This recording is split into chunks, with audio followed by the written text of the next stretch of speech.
Intermediate results వచ్చేసాయి. కొంతమంది pass అయితే ఇంకొంతమంది దురదృష్టవశాత్తు ఫెయిల్ అయ్యారు. ఫెయిల్ అయిన వాళ్ళు బాధపడుతూ టైం వేస్ట్ చేసుకోకుండా సప్లిమెంటరీ ఫీ కట్టి ఈసారైనా లాస్ట్ టైం చేసిన తప్పులు చేయకుండా ట్రై చేయండి. ఏప్రిల్ 13th నుంచి 20th వరకు సప్లిమెంటరీకి అండ్ రీవాల్యుయేషన్కి ఫీ పే చేసుకునే అవకాశం ఉంది. ఇక ఈ 13th to 20th లోపు ఫీ పే చేసేసుకొని సరిగ్గా స్కెడ్యూల్ ప్లాన్ చేసుకొని ఏమేమి సబ్జెక్ట్స్ ఫెయిల్ అయ్యారో వాటికి పక్కాగా స్కెడ్యూల్ చేసుకొని సబ్జెక్ట్కి ఇన్ని రోజులు అంటూ పెట్టుకొని ప్రిపేర్ అవ్వండి. May 13th నుంచి సప్లిమెంటరీ ఎగ్జామ్స్ ఉండబోతున్నాయి. సో ఈ 1 monthని బాగా యూటిలైజ్ చేసుకొని సప్లిమెంటరీలో ఖచ్చితంగా పాస్ అవ్వండి. ఒకవేళ అప్పుడు కూడా పోతే ఇక 1 year వెయిట్ చేయాల్సిందే.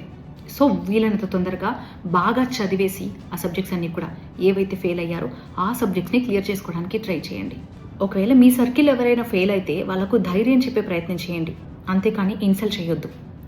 ఒకవేళ ఈ రీల్ చూస్తున్న స్టూడెంట్స్ ఎవరైనా ఫెయిల్ అయ్యి ఉంటే బాధపడాల్సిన అవసరం ఏం లేదు. లైఫ్ ఇంకా చాలా ఉంది, చాలా టైం ఉంది, బోలెడంత ఫ్యూచర్ ఉంది. మీరు ఫెయిల్ అయిపోయారు కదా అని ఎలాంటి తప్పుడు నిర్ణయాలు మాత్రం తీసుకొని మీ తల్లిదండ్రులకి కడుపు కొత్త మిగిల్చొద్దు. చాలామంది ఎక్స్పర్ట్స్ కూడా ఇదే చెప్తున్నారు. ఒకసారి ఫెయిల్ అయితే పర్లేదు, జీవితంలో ఏం ఫెయిల్ అయినట్టు కాదు అని చెప్తున్నారు. సో ఈ మాటల్ని బాగా గుర్తుపెట్టుకోండి. ఈసారి ఎగ్జామ్లో ఖచ్చితంగా పాస్ అయ్యేలా ప్లాన్ చేసుకోండి. Take care.